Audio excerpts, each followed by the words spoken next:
ಇತರರಿಗೆ ನಮಸ್ಕಾರಗಳನ್ನು ಸಲ್ಲಿಸ್ತಾ,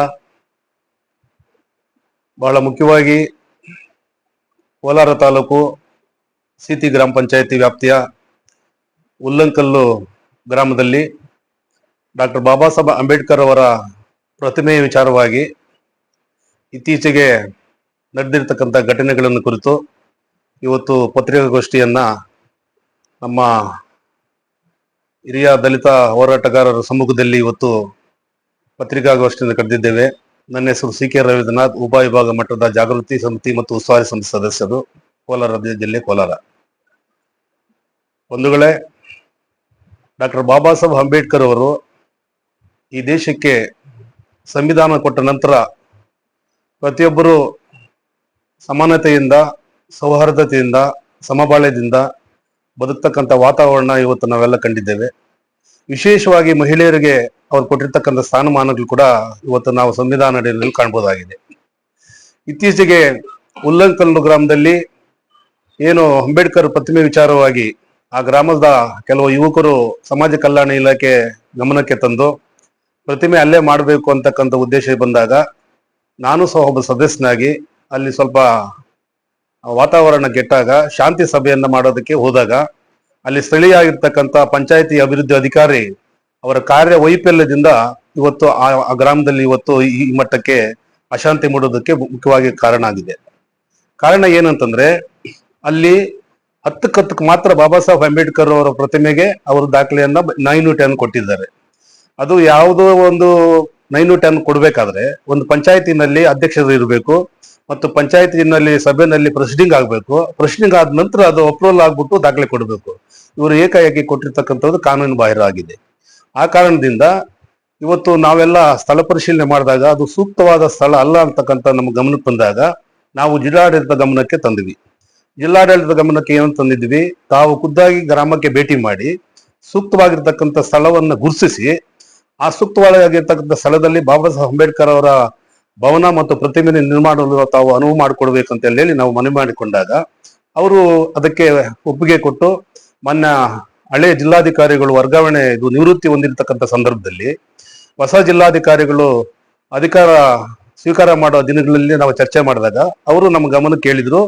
ಹೊಸ ಜಿಲ್ಲಾಧಿಕಾರಿಗಳು ಅಧಿಕಾರ ಸ್ವೀಕಾರದ ನಂತರ ಅವರ ಒಂದು ಗಮನಕ್ಕೆ ತಂದು ನಂತರ ಸ್ಥಳ ಪರಿಶೀಲನೆ ಮಾಡಿ ಕೂಡಲೇ ಅಲ್ಲಿ ನಾವು ವ್ಯವಸ್ಥೆ ಮಾಡೋಣ ಅಂತ ಹೇಳಿ ನಮಗೆ ಅವರು ಸೂಕ್ತವಾಗಿರ್ತಕ್ಕಂಥ ಸಲಹೆಯನ್ನು ಕೊಟ್ಟಾಗ ಇತ್ತೀಚೆಗೆ ಕೆಲವರು ಆ ಗ್ರಾಮದಲ್ಲಿ ಏನು ಜಿಲ್ಲಾಡಳಿತಕ್ಕೂ ಗೌರವ ಕೊಡದೆ ಜಿಲ್ಲಾಡಳಿತಕ್ಕೆ ನಾನು ಒಂದ್ಸರಿ ಗಮನಕ್ಕೆ ತಂದೆ, ಇದು ಯಾಕೋ ಪ್ರತಿಭಟನೆಗಳು ನಡೀತಾ ಇದೆ, ಈ ಕೂಡಲೇ ನೀವು ಶಾಂತಿ ಸಭೆಯನ್ನು ಕರೆದು ಸಂಬಂಧಪಟ್ಟ ಗ್ರಾಮಸ್ಥರನ್ನು ಕರೆದು ಮುಖಂಡರುಗಳನ್ನ ಕರೆದು ಇದಕ್ಕೇನಾದ್ರೂ ಒಂದು ಹಂತ ಕಾಣಬೇಕು ಅಂತ ಹೇಳಿ ನಾನು ಅಪರ ಜಿಲ್ಲಾಧಿಕಾರಿಗಳಲ್ಲಿ ಮನವಿ ಮಾಡಿಕೊಂಡಾಗ ಅವರು ದಿನಾಂಕ 30ನೇ ತಾರೀಕು ಕಳೆದ ತಿಂಗಳು 30ನೇ ತಾರೀಕು ಸಭೆಯನ್ನ ಕರೆದು ಆ ಸಭೆಯಲ್ಲಿ ಅವರು ತಮ್ಮ ಅಭಿಪ್ರಾಯವನ್ನು ವ್ಯಕ್ತಪಡಿಸಿದ್ರು. ಹೊಸ ಜಿಲ್ಲಾಧಿಕಾರಿಗಳು ಬಂದ ನಂತರ ಅವರ ಗಮನಕ್ಕೆ ತಂದು ಸೂಕ್ತವಾಗಿರ್ತಕ್ಕಂಥ ಸ್ಥಳ ಪರಿಶೀಲನೆ ಮಾಡು, ಖಂಡಿತ ಇದನ್ನ ಮಾಡ್ತೇವೆ, ನಿಮ್ಮೆಲ್ಲರ ಪರವಾಗಿರ್ತಂತಾಗ ಎರಡೂ ಕಡೆ ಗ್ರಾಮಸ್ಥರು ಗ್ರಾಮದಲ್ಲಿ ಇರ್ತಕ್ಕಂಥ ಎರಡೂ ಗುಂಪುಗಳು ಸಹ ಒಪ್ಕೊಂಡ್ರು. ಆದ್ರೆ ಅದರ ನಂತರ 3ನೇ ತಾರೀಕು ಏನು ಒಂದು ಪ್ರತಿಭಟನೆ ಹೆಸರಿನಲ್ಲಿ ಕಾಲ್ನಡಿಗೆ ಜಾಥಾ ಅಂತಕ್ಕಂಥದ್ದು ಬಹಳ ನೋವಿನ ಸಂಗತಿ. ಯಾಕೆಂತಂದ್ರೆ ಇದು ಇಡೀ ದೇಶದಲ್ಲಿ ಸಂಘಟನೆಯ ತವರೂರು ಕೋಲಾರದಲ್ಲಿ ಚಳುವಳಿಗಳು ನಾನು 83ರಿಂದ ವಿದ್ಯಾರ್ಥಿ ದಿವಸದಿಂದ ಸಂಘಟನೆಯಲ್ಲಿ ಬೆಳೆದಿರ್ತಕ್ಕಂಥವನು. ಆ ದಿನಗಳಲ್ಲಿ ಎಲ್ಲಿ ಅನ್ಯಾಯ ಆಗಿರ್ತದೋ, ಎಲ್ಲಿ ದೌರ್ಜನ್ಯ ದಬ್ಬಾಳಿಕೆಗಳಾಗಿರ್ತದೋ ಆ ಒಂದು ಸಂದರ್ಭದಲ್ಲಿ ನಿಜವಾದ ಹೋರಾಟಗಳು ಪ್ರತಿಭಟನೆ ನಡೀತಾ ಇತ್ತು. ಆ ದಿಕ್ಕಲ್ಲಿ ನಾವು ಸಾಗಿದ್ದೀವಿ. ಇವತ್ತು ಸಹ ನನ್ನ ಗಮನಕ್ಕೆ ಬಂದಿದ್ದಂಗೆ 70ರಿಂದ 75 ಭಾಗ ಗ್ರಾಮದಲ್ಲಿ ಎಲ್ಲಾ ಸಮುದಾಯಗಳು ಕೂಡ ಒಂದು ಸೌಹಾರ್ದದ ರೀತಿ, ಶಾಂತಿ ರೀತಿ, ಒಂದು ಅಣ್ಣ ತಮ್ಮಂದ ರೀತಿ ಇವತ್ತು ಬದುಕ್ತಕ್ಕಂಥ, ಬಾಳ್ತಕ್ಕಂಥ, ಜೀವನ ಮಾಡ್ತಕ್ಕಂಥ ಒಂದು ವ್ಯವಸ್ಥೆಗಳು ಹಳ್ಳಿಗಳ ಕಡೆ ಇದೆ.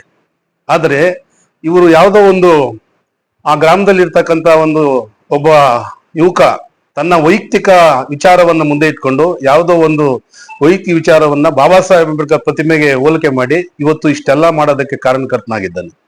ಈ ಒಂದು ಕಾಲ್ನಡಿಗೆ ಮುಖಾಂತರ ಇವತ್ತೇನು ಜಿಲ್ಲಾ ಆಡಳಿತಕ್ಕೂ ವಿರುದ್ಧವಾಗಿ ಮಾಡಿರ್ತಕ್ಕಂಥದ್ದು ಕೂಡ ನಾನು ಈ ಸಂದರ್ಭದಲ್ಲಿ ಖಂಡಿಸ್ತೇನೆ. ಮತ್ತು ವಿಶೇಷವಾಗಿ ಜಿಲ್ಲಾಡಳಿತಕ್ಕೆ ನಾನು ಮನವಿಯನ್ನ ಮಾಡ್ಕೊಳ್ತಾ ಇದ್ದೇನೆ.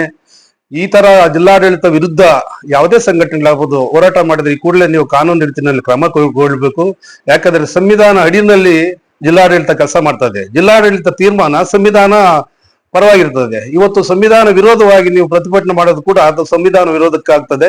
ಆ ಕಾರಣದಿಂದ ಇಂಥದಕ್ಕೆ ಕೋಲಾರ ಜಿಲ್ಲೆನಲ್ಲಿ ಅವಕಾಶ ಮಾಡಿಕೊಡಬಾರ್ದು. ತಾವು ಈ ಕೂಡಲೇ ಜಿಲ್ಲಾಧಿಕಾರಿಗಳ ಗಮನಕ್ಕೆ ತಂದಾಗ, ಜಿಲ್ಲಾಧಿಕಾರಿಗಳು ನಿನ್ನೆ ನಾವು ಏನಕ್ಕೆ ಭೇಟಿ ಮಾಡಿದಾಗ, ಈ ಆಗಸ್ಟ್ 15ನೇ ತಾರೀಕು ಸ್ವಾತಂತ್ರ್ಯ ದಿನಾಚರಣೆ ಪೂರ್ವಭಾವಿ ಸಭೆಗಳಿದೆ. 10ನೇ ತಾರೀಕು ಮುಖ್ಯಮಂತ್ರಿಗಳು ಬರ್ತಕ್ಕಂಥ ಒಂದು ದಿನಾಂಕ ಇರೋದ್ರಿಂದ ಈ ಸ್ವಾತಂತ್ರ್ಯ ದಿನಾಚರಣೆ ನಂತರ ನಾವು ಸ್ಥಳವನ್ನು ಗುರುತಿಸ್ತೀವಿ ಅಂತಕ್ಕಂಥ ಮಾತನ್ನು ಹೇಳಿದ್ದಾರೆ. ಮಧ್ಯದಲ್ಲಿ ಏನಾದರೂ ಅವರ ವ್ಯಾಪ್ತಿಯಲ್ಲಿ ಏನಾದರೂ ಗ್ರಾಮಕ್ಕೆ ಭೇಟಿ ಮಾಡಿ ಆ ಸ್ಥಳವನ್ನ ಗುರುತಿಸಿ ಇದಕ್ಕೊಂದು ಇತ್ಯರ್ಥ ಮಾಡ್ಬೇಕಂತ ಹೇಳಿ ತಮ್ಮ ಮುಖಾಂತರ ನಾನು ಮನವಿಯನ್ನು ಮಾಡ್ಕೊಳ್ತಾ ಇದ್ದೇನೆ. ಪರ ವಿರೋಧ ಇಲ್ಲಲ್ಲ. ನಾನು DSS ಮಂಜುಳಾ ಅಂತ, ಸಮಾಜ ಸೇವಕಿ. ಏನು ಹುಣ್ಣುಂಕಲ್ಲಲ್ಲಿ ಅಂಬೇಡ್ಕರ್ ಅವರು ಪುತ್ಥಳಿ ಬಗ್ಗೆ ಆಮೇಲೆ ಭವನದ ಬಗ್ಗೆ ಏನು ಹತ್ಕೊಂಡು ಉರಿತಾ ಇದೆಯೋ ಅದ್ರ ಬಗ್ಗೆ ನಾನು ಒಂದು ಸ್ವಲ್ಪ, ದೊಡ್ಡವ್ರು ಮಾತಾಡಿದ್ದಾರೆ, ಸಣ್ಣದಾಗಿ ಹೇಳ್ಬಿಡ್ತೀನಿ.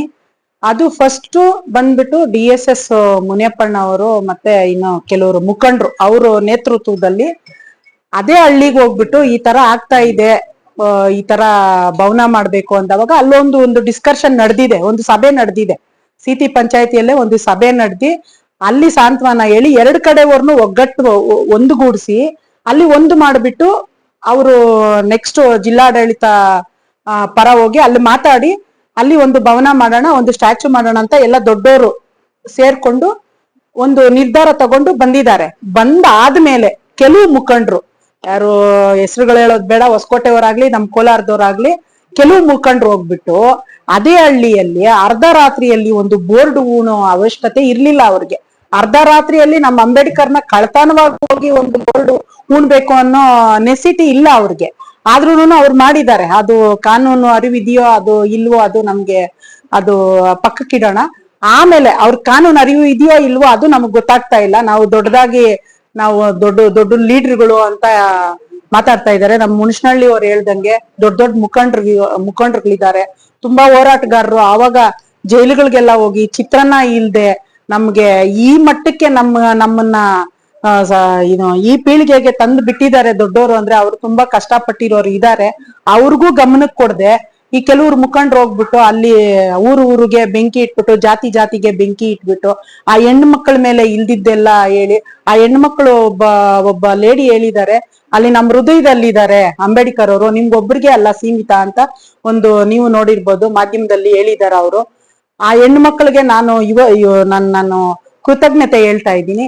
ಆಮೇಲೆ ಈ ದೊಡ್ಡವ್ರನ್ನ ಇವ್ರು ಮಾಡ್ಬೇಕಾಗಿದ್ದು ಈ ಮುಖಂಡ್ರು ಏನು ಅಂದ್ರೆ, ನಾವೇನೋ ಹೋರಾಟ ಮಾಡ್ಬಿಟ್ಟು ನಮ್ಗೆ ಅದಾಯ್ತು ಇದಾಯ್ತು, ನಾವು ಅಷ್ಟು ಕಿಲೋಮೀಟರ್ ನಡೆದಿದ್ದೀವಿ, ಇಷ್ಟು ಕಿಲೋಮೀಟರ್ ನಡೆದಿದ್ದೀವಿ ಅನ್ನೋದಕ್ ಬದಲು ನೀವ್ ಯಾರು ಸಿಟಿ ಪಂಚಾಯತಿಯಲ್ಲಿ ನೀವು ಅಲ್ಲಿ ಮಾತುಕತೆ ನಡೆದಿದ್ಯೋ ಆ ದೊಡ್ಡವ್ರ ಮುಖಾಂತರ ನೀವು ಹೋಗಿ ಇಲ್ಲಿ ಏನ್ ನಡೆದಿದೆ ಅಣ್ಣ, ಇಲ್ಲಿ ಏನಾಗಿದೆ, ಮತ್ತೆ ನಾವ್ ಮುಂದಕ್ಕೆ ಏನ್ ಮಾಡ್ಬೇಕು, ನಾವ್ ಏನ್ ಮಾಡಿದ್ರೆ ಇದನ್ನ ಸರಿಪಡಿಸ್ಬೋದು, ನಮ್ಮ ಅಂಬೇಡ್ಕರ್ ಭವನ ಆಗ್ಲಿ ಪುತ್ಥಳಿ ಆಗ್ಲಿ ಚರಂಡಿ ಮೇಲೆ ಬೇಡ, ಬೇರೆ ಕಡೆ ಜಾಗ ತಗೊಳ್ಳೋಣ ಅಂತ ಮಾತಾಡ್ಬೇಕಾಗಿತ್ತು.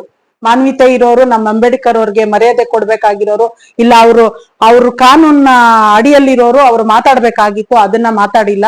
ಅದು ಅವ್ರ ವ್ಯಕ್ತಿತ್ವಕ್ಕೆ ನಿಜವಾಗ್ಲೂ ಅದು ಬೇಸರ ಆಗೋದಂತದ್ದು. ಆಮೇಲೆ ನನ್ಗೆ ಯಾವ್ದೋ ಒಂದು ಪ್ರಶಸ್ತಿ ಬರ್ಬೇಕು, ನನ್ಗೆ ಯಾವ್ದೋ ಒಂದು ಬರ್ಬೇಕು, ನಾನ್ ಜನಗಳ ಸೆಂಟ್ರಲ್ ಹೀರೋ ಆಗ್ಬೇಕು ಅಂತ ಹೇಳ್ಬಿಟ್ಟು ಹೋರಾಟ ಮಾಡೋದು ತಪ್ಪು. ನಾವೆಲ್ಲ ಹೋರಾಟಗಾರರೇ, ಇಲ್ಲಿ ಯಾರು ಏನು ಸುಮ್ನೆ ಇರೋರಲ್ಲ, ನಾವೆಲ್ಲ ಹೋರಾಟಗಾರರೇ. ನಾವು ಹೋರಾಟ ಮಾಡ್ಕೊಂಡು ಬಂದಿದ್ದೀವಿ. ನಮ್ ಮೀಡಿಯಾಗೆ ನಾವು ಇನ್ಸ್ಟಾಗ್ರಾಮ್ಗಳಿಗೆ ಸೀಮಿತ ಆಗಿ ನಾವು ಹೀರೋಗಳಾಗ್ಬೇಕಂತ ಏನು ಇಲ್ಲ. ನಾವು ನಿಜವಾಗ್ಲೂ ನಾವು ಕಾನೂನು ಅರಿವಿರೋರು, ಕಾನೂನು ಅರಿವು ಅವ್ರ ಅಂಬೇಡ್ಕರ್ ಅವರು ಅನುಯಾಯಿಗಳು. ನಾವು ಆ ತರ ಇರ್ಬೇಕಂದ್ರೆ ಅಂಬೇಡ್ಕರ್ ಅವ್ರಿಗೆ ಸ್ವಲ್ಪ ಮರ್ಯಾದೆ ಅನ್ನೋದು ಕೊಟ್ಟು ದೊಡ್ಡವ್ರು ಚಿಕ್ಕವ್ರು ಅನ್ನೋದು ಮಾತಾಡ್ಬೇಕು ಅವರು ಇವಾಗಿರೋರು. ಹಂಗಾಗಿ ಇವಾಗ ನಾನು ಏನ್ ಹೇಳೋದು ಅಂದ್ರೆ, ನಮ್ಮ ಜನನು ನಮ್ಮ ಜನ ಆಗ್ಲಿ ಬೇರೆ ಜಾತಿ ಜನಾಂಗ ಆಗ್ಲಿ ತಿಳ್ಕೊಬೇಕಾಗಿರೋದು, ಅಂಬೇಡ್ಕರ್ ಅವರು ಎಲ್ಲಾರ್ಗೂ ಬೇಕಾಗಿರೋರು, ಎಲ್ಲಾರ್ಗೂ ಸಂವಿಧಾನ ಕೊಟ್ಟವ್ರು. ಅವ್ರನ್ನ ಎಲ್ಲ ನಾವು ಆರಾಧಿಸ್ಬೇಕು, ಪೂಜಿಸ್ಬೇಕು. ಕಣ್ಣು ಕಾಣೋ ದೇವ್ರವ್ರು. ನಮ್ಮ ಕಣ್ಣು ಕಾಣ್ತಿದ್ದ ದೇವ್ರನ್ನ ನಾವು ಎಷ್ಟೋ ಪೂಜೆ ಮಾಡ್ತೀವಿ. ನಮ್ಮ ಕಣ್ಣು ಕಾಣೋ ದೇವ್ರನ್ನ ನಾವು ಪೂಜಿಸ್ಬೇಕು, ನಾವು ಆರಾಧಿಸ್ಬೇಕು. ಯಾವ್ದೇ ಹಳ್ಳಿಯಲ್ಲಿ ಇವ್ರು ಇಟ್ಟಿರೋ ಬೆಂಕಿ ಏನಾಗ್ತಾ ಇದೆ, ನಮ್ಮ ಅಂಬೇಡ್ಕರ್ ಅಂತ ನಾವೇ ತೋರಿಸ್ಕೊಡ್ತಾ ಇದೀವಿ. ಬೇರೆಯವರು ಇವ್ರ ಅಂಬೇಡ್ಕರ್ ಅಂತ ಅಂಬೇಡ್ಕರ್ ಅವ್ರ ಮೇಲೆ ದ್ವೇಷ, ಬೇರೆ ಜಾತಿಗೆ ದ್ವೇಷ ಬರೋ ತರ ನಾವೇ ಮಾಡ್ತಾ ಇದೀವಿ. ದಯವಿಟ್ಟು ನಮ್ಮ ಮುಖಂಡರುಗಳಿಗೂ ಅಷ್ಟೇ, ನಮ್ಮ ಜನಾಂಗಕ್ಕೂ ಅಷ್ಟೇ, ಬೇರೆ ಜನಾಂಗಕ್ಕೂ ಅಷ್ಟೇ, ಅಂಬೇಡ್ಕರ್ ಅವರು ಎಲ್ಲಾರ್ಗೂ ಬೇಕಾದವರು. ದಯವಿಟ್ಟು ಅವ್ರನ್ನ ಬೀದಿಗೆ ತಂದು ನಿಲ್ಸೋ ಕೆಲಸ ಬೇಡ. ನಮಗ್ ಪುತ್ಥಳಿ ಬೇಕಾ? ನಮ್ಮನ್ನ ನಾವು ಕಾನೂನ್ಗೆ ಹೋಗೋಣ, ನಾವು ಜಿಲ್ಲಾಡಳಿತಕ್ಕೆ ಹೋಗೋಣ, ನಾವು ಮನವಿ ಕೊಡೋಣ, ಸರ್ಕಾರಕ್ಕೆ ಮನವಿ ಕೊಡೋಣ.